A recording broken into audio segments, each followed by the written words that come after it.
MWI Channel, saluran dakwah dan tilawah untuk Anda.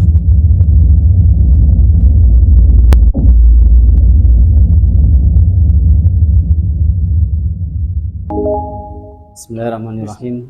Assalamualaikum warahmatullahi wabarakatuh. Alhamdulillahi wa kafa, wassalatu wassalamu ala nabiyil mustafa wa ala alihi wa ashabihi wa man ihtada, amma ba'd. Saudaraku kaum muslimin yang mudah-mudahan senantiasa dirahmati Allah subhanahu wa ta'ala. Kita sebagai manusia, sebagai hamba Allah subhanahu wa ta'ala, tentunya sangat paham bahwa tujuan kita dihidupkan dan diciptakan oleh Allah subhanahu wa ta'ala di muka bumi ini adalah untuk beribadah. Sebagaimana Allah subhanahu wa ta'ala berfirman di dalam ayat yang sering kali kita dengar dalam surat Az-Zariyat, Allah subhanahu wa ta'ala berfirman, وَمَا خَلَقْتُ الْجِنَّ وَالْإِنْسَ إِلَّا لِيَعْبُدُونَ. Dan tidaklah Allah menciptakan jin dan manusia melainkan untuk beribadah kepadanya. Dan Allah subhanahu wa ta'ala juga berfirman di dalam ayat yang lain, Qul inna salati wa nusuki wa mahyaya wa mamati lillahi rabbil alamin. Katakanlah wahai Muhammad, sesungguhnya ibadah salatku, penyembelianku, hidupku dan matiku hanyalah untuk Allah Rabbul Alamin. Maka saudaraku kaum muslimin yang mudah-mudahan senantiasa berbahagia, Allah subhanahu wa ta'ala menciptakan kita untuk beribadah. Dalam kondisi kita hidup, maka sejatinya kita harus memberikan apa yang kita lakukan kepada Allah subhanahu wa ta'ala, yaitu dalam rangka beribadah kepadanya. Di dalam kitab Tauhid disebutkan bahwa al-ibadatu ismun jami'un likulli ma yuhibbullahu wa yardah minal aqwal wal a'mal al-batinah wad dhahirah. Ibadah itu adalah sebuah kata yang mencakup segala hal yang dicintai oleh Allah dan diridhoi olehnya, baik itu berupa perkataan ataupun perbuatan, baik itu yang nampak ataupun yang tidak nampak. Sehingga ibadah tidak hanya sebatas pada amalan-amalan yang sudah ditetapkan saja, seperti sholat, zakat, puasa, haji, membaca Al-Quran, bersedekah, ataupun ibadah-ibadah yang ditetapkan oleh Allah subhanahu wa ta'ala. Jadi tidak hanya sebatas itu yang dinilai ibadah, bahkan kehidupan kita sehari-hari bisa bernilai ibadah. Misalnya kegiatan tidur, makan, minum, ataupun aktivitas lainnya, itu bisa bernilai ibadah. Karena disebutkan dalam kaidah fikih, al-adatu tanqalibu ila ibadat bin niyatis sholihat. Kebiasaan atau rutinitas biasa itu akan bisa berubah menjadi ibadah dengan bantuan niat yang sholih, niat yang benar. Sehingga aktivitas makan dan minum yang sejatinya adalah perkara yang mubah, yang seseorang tidak akan mendapatkan dosa ataupun pahala dari melakukannya, itu bisa bernilai ibadah dengan membarenginya dengan niat yang baik. Misalkan ketika kita hendak makan dan minum, sebelum makanan itu masuk ke dalam tenggorokan kita, kita niatkan bahwa dengan makan dan minum ini kita ingin tubuh kita kuat sehingga beribadah pun menjadi semangat. Maka aktivitas makan kita dan minum kita pun akan menjadi ibadah, yang pada dasarnya makan dan minum itu adalah perkara yang mubah. Begitu juga dengan tidur, yang sejatinya adalah perkara yang mubah, tapi kalau kita niatkan sebelum tidur, kita berniat agar tubuh ini bisa beristirahat sehingga esok harinya bisa beribadah dengan baik, dengan lancar, dengan semangat, maka tidur kita akan bernilai ibadah. Maka saudaraku kaum muslimin yang mudah-mudahan dirahmati Allah subhanahu wa ta'ala, di antara aktivitas kita sehari-hari yang paling banyak waktunya adalah bekerja. Paling minimal orang bekerja itu bisa 8 jam sehari, bahkan ada yang lebih dari itu. Mungkin di antara kita ada yang bekerja dari pagi, siang, malam, bahkan tidak henti-hentinya mereka mengambil lemburan untuk bisa mendapatkan uang atau harta untuk mencukupi kebutuhan sehari-hari. Maka jangan sampai aktivitas kita yang waktunya banyak ini, yaitu bekerja, hanya bernilai rutinitas biasa saja. Kita upayakan agar pekerjaan yang kita geluti, yang kita tekuni ini bisa bernilai ibadah. Bagaimana caranya? Maka kita perlu memperhatikan 3 hal berikut ini. Yang pertama adalah pastikan pekerjaan yang kita tekuni adalah pekerjaan yang halal. Kemudian yang kedua, pastikan cara bekerjanya sesuai dengan tuntunan syariat Islam. Dan yang ketiga, pastikan ketika kita bekerja, kita barengi dengan niat yang baik. Ini 3 hal yang bisa kita lakukan dan kita perhatikan agar pekerjaan kita bisa bernilai ibadah. Yang pertama adalah pastikan pekerjaan yang kita tekuni adalah pekerjaan yang halal.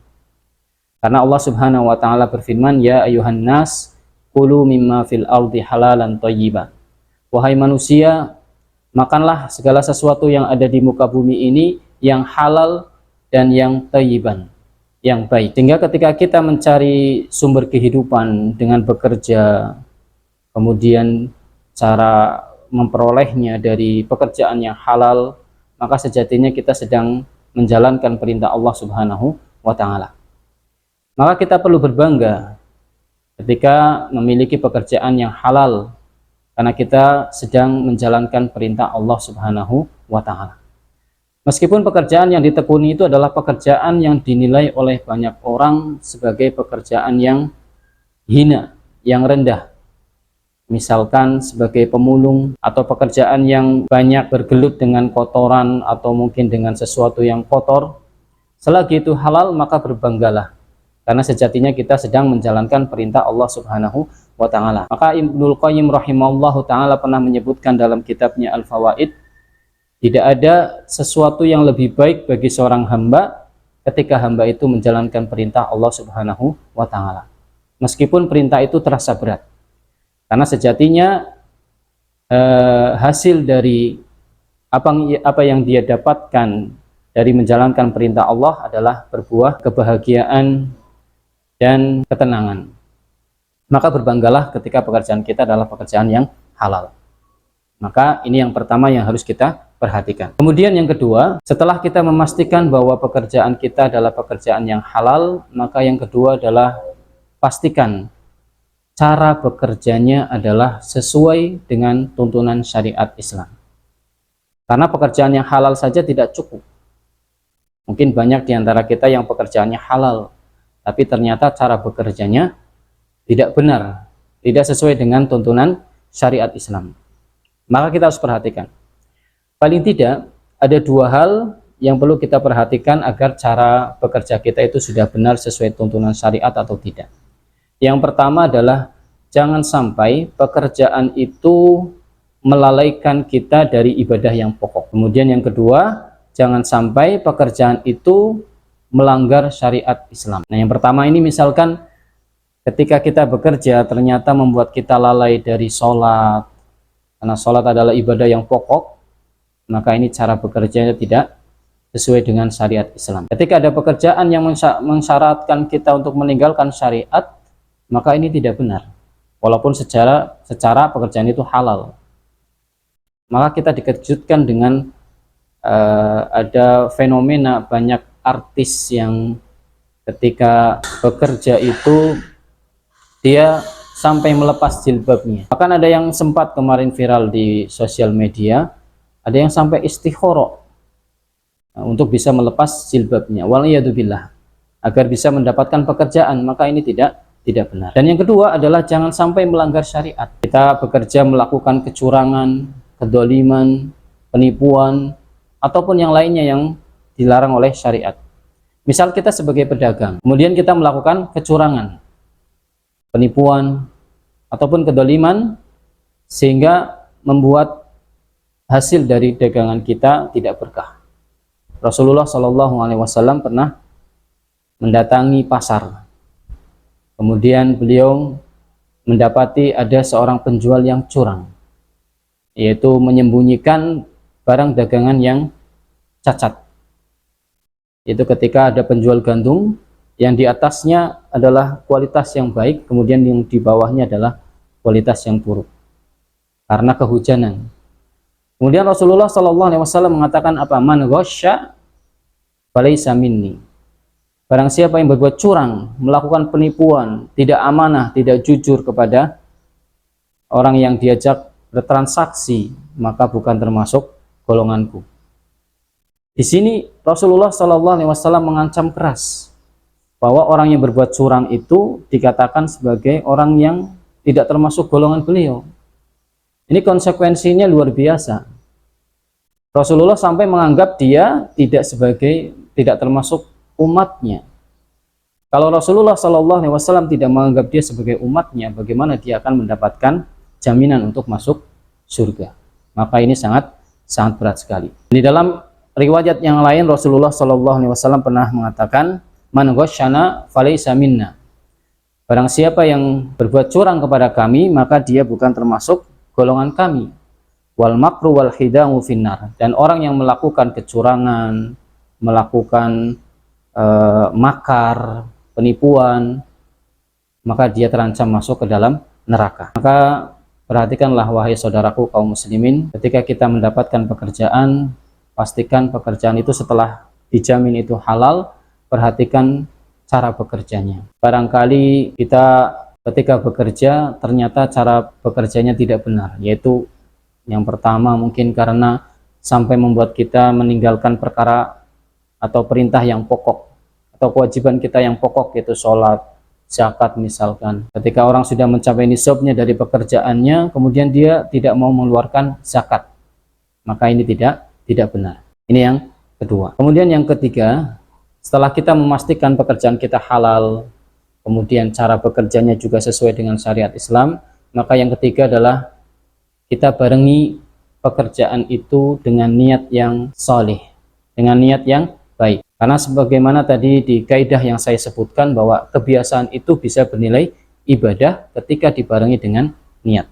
Maka pekerjaan kita barengilah dengan niat yang baik, niat yang soleh, yang mudah-mudahan dengan niat itu kita akan mendapatkan pahala dari pekerjaan tersebut, yang mana mungkin pekerjaan itu adalah suatu hal yang rutinitas, yang aslinya kita tidak akan diberi pahala atau diberi ancaman siksa, tapi ketika dibarengi dengan niat maka akan bisa bernilai ibadah. Ada 3 hal yang perlu kita niatkan dalam bekerja. Yang pertama adalah niatkan untuk menafkahi diri sendiri. Kemudian yang kedua, niatkan untuk menafkahi keluarga. Dan yang ketiga adalah niatkan untuk memudahkan kita dalam beribadah. Tentunya yang pertama dan yang kedua adalah kita mungkin sebelum berniat pasti kita sudah melakukannya. Itu ketika kita bekerja, ketika mendapatkan gaji, itu memang untuk kita sendiri. Bagi yang sudah berkeluarga, tentunya uang yang didapatkan digunakan untuk keluarganya. Tetapi Rasulullah SAW pernah menyebutkan, ma'at anta nafsaka fahuwa laka sodaqoh. Setiap apapun yang kamu infakkan untuk dirimu sendiri, kamu bekerja kemudian kau makan dari hasil pekerjaan itu, maka itu bernilai sedekah bagimu. Sehingga ketika kita bekerja kemudian kita makan sendiri, itu sudah bernilai sedekah, itu bernilai ibadah. Tentunya kita sudah melakukan hal itu, tapi sekarang mantapkanlah kembali, semangatlah dalam bekerja, karena sejatinya kita juga sedang beribadah, berinfak untuk diri kita sendiri, untuk bersedekah kepada diri kita. Kemudian yang kedua, bahwa ketika kita bekerja kita niatkan untuk menghidupi keluarga, dan sejatinya kita sudah melakukannya, cuma tinggal kita mantapkan niat itu, semangati pekerjaannya. Karena Rasulullah SAW pernah menyebutkan ada beberapa hal dari harta yang diinfakkan, itu yang paling baik dan paling besar pahalanya adalah harta yang diinfakkan untuk menghidupi keluarga. Bahkan lebih baik daripada jihad fisabilillah, lebih baik dari memerdekakan budak, lebih baik daripada memberikan bantuan kepada orang miskin. Maka bekerja untuk menghidupi keluarga ini itu adalah ibadah, karena lebih baik dari jihad, lebih baik dari bersedekah, dan lebih baik dari memerdekakan budak. Maka bersemangatlah wahai para kaum muslimin yang bekerja untuk keluarganya. Kemudian yang ketiga adalah yang terakhir, insyaallah ta'ala, kita niatkan ketika bekerja untuk mempermudah kita dalam beribadah, karena ibadah itu butuh tenaga, dan tenaga itu butuh harta, dan harta itu butuh pekerjaan. Sehingga ketika kita bekerja itu bisa memudahkan kita untuk beribadah. Apalagi banyak ibadah-ibadah yang bisa terlaksana dengan baik ketika kita memiliki harta yang banyak. Umroh misalnya, kita butuh harta untuk bisa menjalankannya. Bersedekah, haji, kemudian berkurban, kita butuh harta. Maka ketika kita punya pekerjaan yang halal sesuai dengan syariat Islam, maka niatkan untuk mempermudah kita dalam beribadah. Rasulullah SAW pernah menyebutkan dan memotivasi para sahabat untuk bersedekah. Tetapi waktu itu banyak para sahabat yang kondisinya adalah masyarakat yang miskin, yang tidak memiliki banyak harta. Sehingga ketika mereka termotivasi untuk bersedekah, akhirnya mereka bekerja, walaupun sebagai kuli panggun, agar memudahkan mereka untuk beribadah dengan uang hasil pekerjaan itu kemudian mereka sedekahkan. Maka saudaraku kaum muslimin yang mudah-mudahan dirahmati Allah Subhanahu wa taala, mari kita jadikan pekerjaan kita bisa bernilai ibadah dengan memperhatikan 3 hal. Yang pertama adalah pastikan pekerjaan itu adalah pekerjaan yang halal. Kemudian yang kedua, pastikan cara bekerjanya adalah sesuai dengan tuntunan syariat Islam. Dan yang ketiga, barengi dengan niat yang baik. Nah, niat yang pertama adalah niat untuk menghidupi diri sendiri, yang kedua adalah untuk menghidupi keluarga, dan yang ketiga adalah niat untuk memudahkan kita dalam beribadah. Mudah-mudahan yang sedikit ini bisa bermanfaat bagi kita semua, dan mudah-mudahan kita senantiasa diberikan kelapangan rezeki oleh Allah Subhanahu wa taala, dan mudah-mudahan kita senantiasa istiqomah dalam keimanan dan ketaatan kepada Allah Subhanahu wa taala. Aqulu qauli hada wa subhanakallahumma wa bihamdika asyhadu an la ilaha illa anta astaghfiruka wa atubu ilaik. Assalamualaikum warahmatullahi wabarakatuh.